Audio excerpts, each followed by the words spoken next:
इंसान जीवन जीने के लिए हर संभव काम करता है, मेहनत करता है और कोशिश करता है कि अपने जीवन को बेहतर बना सके।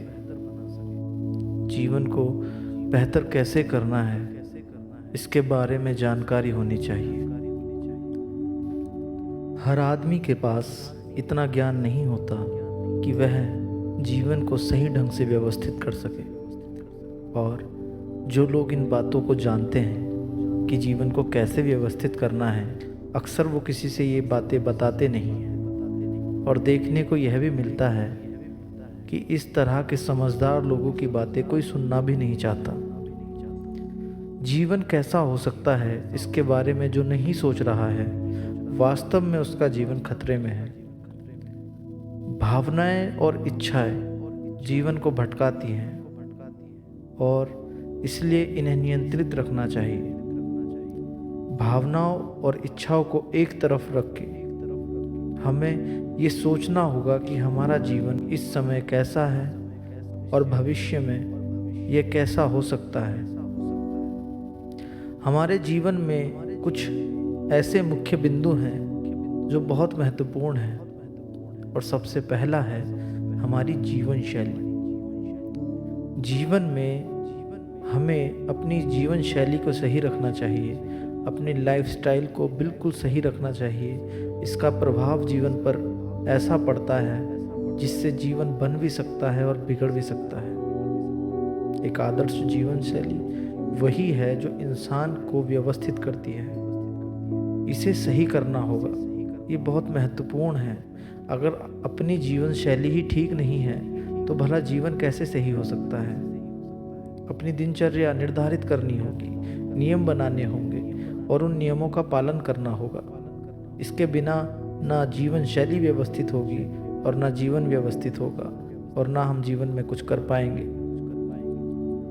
उठने का समय, सोने का समय, खाने का समय, काम करने का समय, अपने आप के लिए समय, अपने परिवार के लिए समय, इस समय को विभाजित करके ऐसे बांटना होगा कि सारी व्यवस्थाएं बन जाएं। ध्यान रहे, सबसे पहले अपने आप के बारे में सोचना होगा, फिर अपने काम और पढ़ाई के बारे में सोचना होगा, फिर उन चीज़ों को समय देना होगा जो आपके जीवन में महत्वपूर्ण है। उसके बाद अपने परिवार के लिए समय निर्धारित करना होगा। अक्सर लोग सारा समय दूसरों को दे देते हैं और अपने लिए कोई समय नहीं रखते। ऐसे में उन्हें ये ख्याल आता है कि उन्होंने अपना सारा जीवन तो ऐसे ही व्यर्थ कर दिया। जीवन में कुछ भी ठीक नहीं हो रहा। उनका स्वास्थ्य, उनका मन, उनके सपने, उनकी चाहतें, सब कुछ पीछे रह जाता है। ऐसा नहीं करना चाहिए। जीवन में पहले खुद को समय देना चाहिए।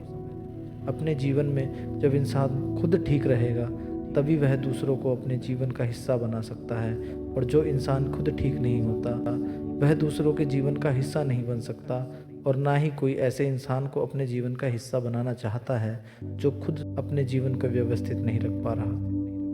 परिवार के बाद अपने दोस्तों, अन्य रिश्तेदार जो ज़रूरी लोग हैं उन्हें समय देना चाहिए। ये सब पता होना चाहिए कि किसको कितना समय देना है, किससे कितनी बात करनी है, हमारे जीवन में किसी की कितनी अहमियत है और किसकी कितनी मर्यादाएं हैं। उन सब चीज़ों को निर्धारित करना होगा।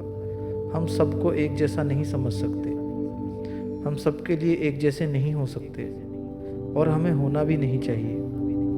किस तरह से अपने समय को आप हाथ से निकलता हुआ पाएंगे, ये आपको तब पता चलेगा जब जीवन लगभग आधा निकल चुका होगा।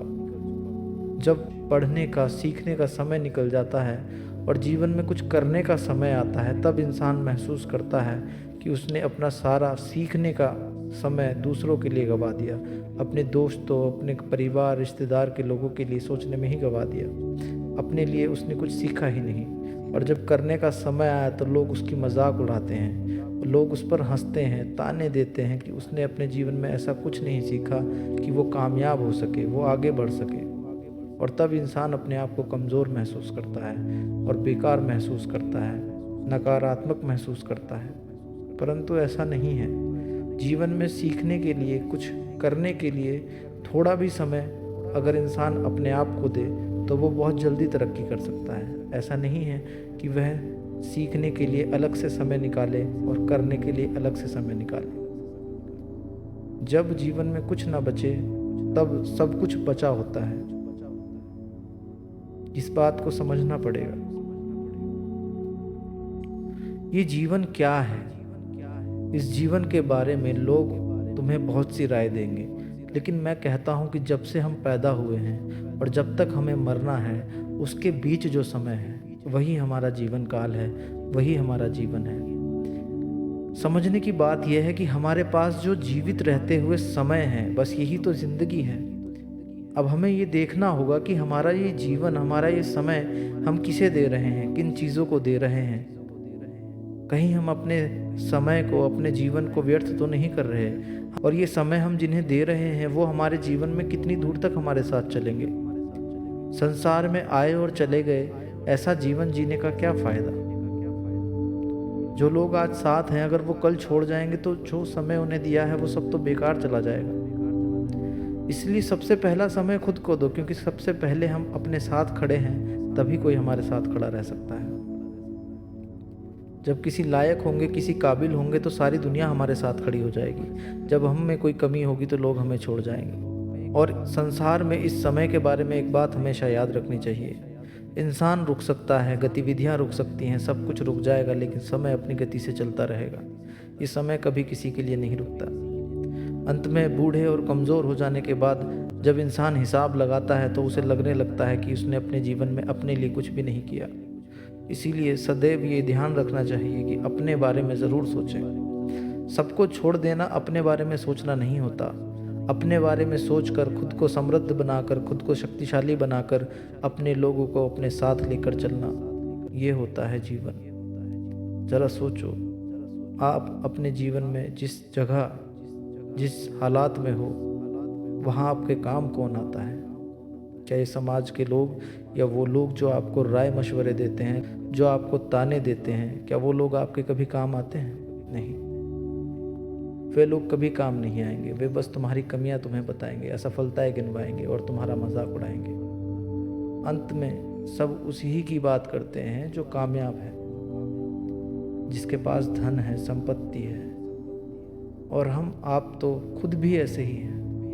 हम भी तो उन्हीं की बात करते हैं जो कामयाब हैं।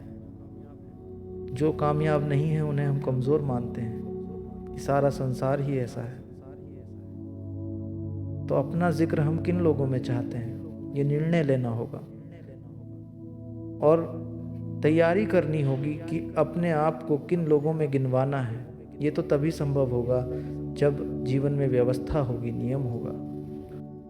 अपने जीवन में हमें जो भी काम करना है उस काम को निश्चित करना चाहिए और अपने जीवन का लक्ष्य बनाना चाहिए, और फिर ये जान लेना चाहिए कि उस लक्ष्य में हमें किस किस चीज़ की ज़रूरत है। एक कागज़ और पेपर लेकर उस पर लिखना चाहिए हमें क्या बनना है, हमें क्या करना है। व्यापार, नौकरी, कोई भी पेशा, कोई भी कलात्मक काम, कुछ भी करना है, उसे लिखना चाहिए कि हम क्या करना चाहते हैं। एक ही लक्ष्य बना लेना चाहिए और फिर उससे जुड़े बाकी सब काम खुद ब खुद आपके सामने आते चले जाएंगे। उसके लिए अलग से प्लानिंग करने की, अलग से योजना बनाने की कोई ज़रूरत नहीं होगी। फिर स्पष्टता आएगी। फिर जो बनना है उसके लिए क्या करना पड़ेगा, ये भी कागज़ पर लिखना चाहिए। उस मंजिल तक पहुंचने के लिए किस किस रास्ते से गुजरना होगा, उन सभी के बारे में लिखना चाहिए। और अब आपके सामने एक ऐसी व्यवस्था है जिसे देखकर आप अपने जीवन को व्यवस्थित कर सकते हैं। आपको जो बनना है, जो करना है, उससे जुड़े हुए सभी प्रकार की सामग्री को इकट्ठा कीजिए, किताबों को इकट्ठा कीजिए, ज्ञान को इकट्ठा कीजिए। ऐसे लोगों के बीच रहिए जो आपको उस मुकाम तक पहुंचा सकते हैं। जो आपको उस मुकाम पर नहीं पहुंचा सकते, उन लोगों का साथ छोड़ देना ही बेहतर होगा, क्योंकि आने वाले समय में वो खुद भी छूट ही जाएंगे।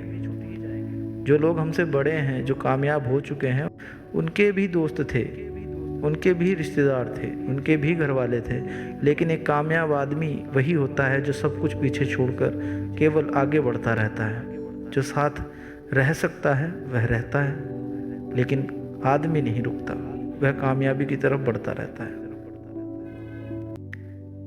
कामयाब नहीं हुए तो सबसे पहले जो ठोकर मारेंगे वो अपने ही होंगे, ये ध्यान रखना है। सबसे पहले अपने ही साथ छोड़ देते हैं, सबसे पहले अपने ही लोग गालियां देने लगते हैं। तो समय है संभलने के लिए, कुछ करने के लिए। अभी समय रहते संभल जाना चाहिए। कुछ भी करने के लिए देर नहीं हुई है। बस मायूस मत रहो, अपने जीवन को व्यवस्थित करो और देखो ये जीवन कैसे संभलता जाएगा।